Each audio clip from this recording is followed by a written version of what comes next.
ఈశాన్య భారతంలో ప్రధాని మోడీ పర్యటన. యూపీఏ పాలనలో అభివృద్ధి కుంటుపడిందన్న ప్రధాని. ఇవాళ సాయంత్రం 5 గంటలకు మేడ్చల్లో కాంగ్రెస్ బహిరంగ సభ. టీపీసీసీ హోదాలో హాజరు కానున్న సీఎం రేవంత్. నేడు హైదరాబాద్ బైరామల్గూడ ఫ్లైఓవర్ ప్రారంభం. సాయంత్రం 4 గంటలకు ప్రారంభించనున్న సీఎం రేవంత్. సీఎం రేవంత్ రెడ్డితో కర్ణాటక మంత్రి భేటీ. మర్యాదపూర్వకంగా కలిసిన జమీర్ హమీద్ ఖాన్.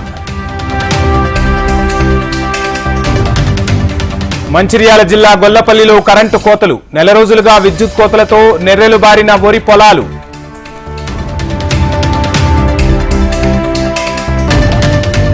ఏసీబీ దర్యాప్తు చేస్తున్న గొర్రెల స్కామ్ లో మరో ట్విస్ట్. బయటపడుతున్న మరో 2 అధికారుల చిట్టా.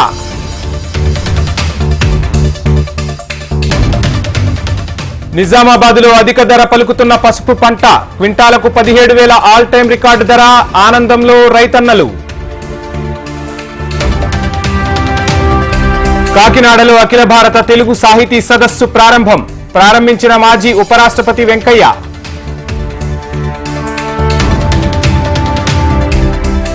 రేపు బాపట్ల జిల్లా పి గుడిపాడులో వైసీపీ సిద్ధం సభ. భారీ ఎత్తున ఏర్పాట్లు పూర్తి చేసిన పార్టీ శ్రేణులు. వైసీపీ నేత అంబటి రాంబాబు ఆసక్తికర ట్వీట్. మేము ఎన్నికలకు సిద్ధం, మీరు అమిత్ షా ఇంటి ముందు సిద్ధమా అంటూ సెటైర్.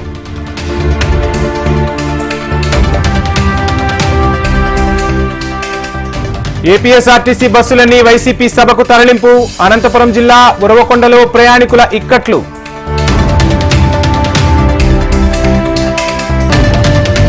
ఏలూరు టీడీపీ నాయకులు కార్యకర్తల ఆందోళన. పోలవరం టికెట్ టీడీపీకి ఇవ్వకుంటే రాజీనామా చేస్తామంటున్న శ్రేణులు. అనంతపురం జిల్లా కళ్యాణదుర్గంలో ఫ్లెక్సీల కలకలం. ఇరు వర్గాలకు చెందిన ఫ్లెక్సీలను చించేసిన గుర్తు తెలియని వ్యక్తులు.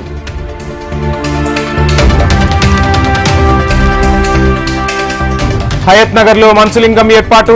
అమర్నాథుణ్ణి ఏర్పాటు చేసిన నిర్వాహకులు.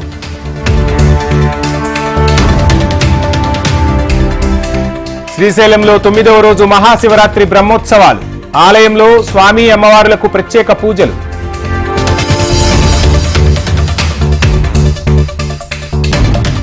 భక్తులతో పోటెత్తిన విశాఖ సముద్ర తీరం. ఆర్కే బీచ్ లో పుణ్యస్నానాలు ఆచరించిన భక్త జనం.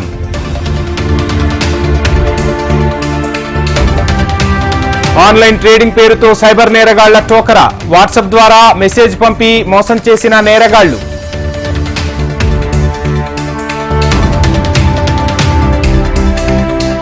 హైదరాబాద్ రామంతపూర్ ఎస్బీఐలో భారీ కుంభకోణం. 2.88 కోట్ల వినియోగదారుల రుణాలు కాజేసిన 2 మేనేజర్. మళ్లీ ప్రారంభమైన రామేశ్వరం కేఫ్. అన్ని జాగ్రత్తలు తీసుకున్నట్టు తెలిపిన కేఫ్ యజమాని.